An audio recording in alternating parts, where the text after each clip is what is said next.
to you. Happy birthday to you. Nalusaw yung isang kandila. Happy birthday to you.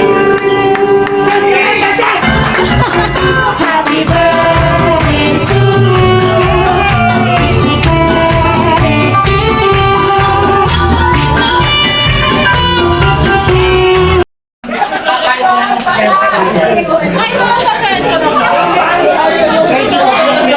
To me and Andy, thank you for the love. Happy birthday.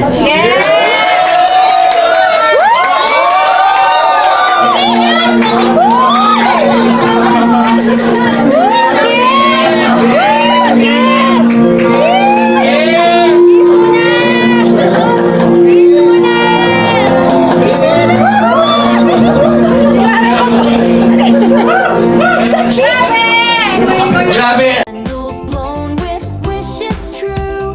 New hopes made for me and you. Birthday night full of delights. Dancing steps until daylight. Every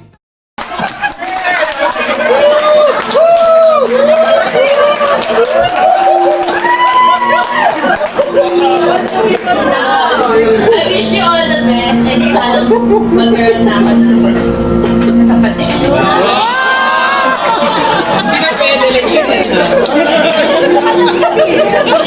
And Kuya Mix, oh. I'm sorry for everything na nagawa ko. Nakalakad na Andy.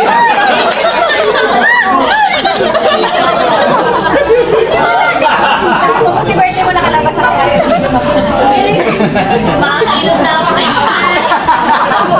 And I love you so much. And Talaga ba? ikaw lang yung magiging favorite na kaaway ko.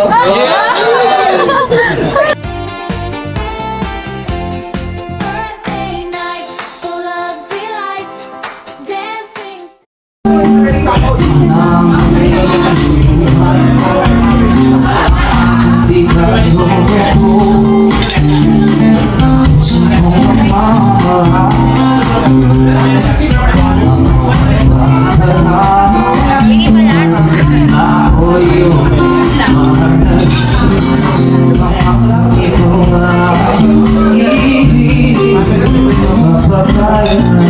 Parang hindi ako eh. Babasahin mo na yan! Baka na makatexot sa amin ah. Text ko na lang kaya sa iyo. Forward ka lang eh. First of all, thank you for everyone for being here with me tonight. Thank you for celebrating with me on a Sunday night. Knowing that there's work tomorrow. Ano ba yan? I just want to let everyone know that I am truly happy to see all of you because I spent my 39 years in this world knowing all of you and that you were a part of the best and worst moments of my life. I will try my best to help more people and will never fail to make at least one or two people happy a day. People, happy. I will be better and I will listen to what God asks of me. It was truly scary to be alone, being an only child, but I was given half siblings who are gone. I was given 7 siblings who were all wonderful and amazing because they accepted me as their own from day one kahit wala lang silang choice.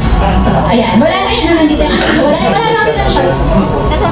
To be honest, when my mother just passed away, it was heartbreaking. And it was a question of how, why, how. Repeat, how, why, how, and who will I be? I was just 19 years old then, but now that I am 40, as much as I don't want to say, and it has been 20 years living without her, though sometimes I can still thinking, what and how would life be if she was still with us today? But I lived 21 years, more than the years I was with her, and I thought that time I wouldn't get by.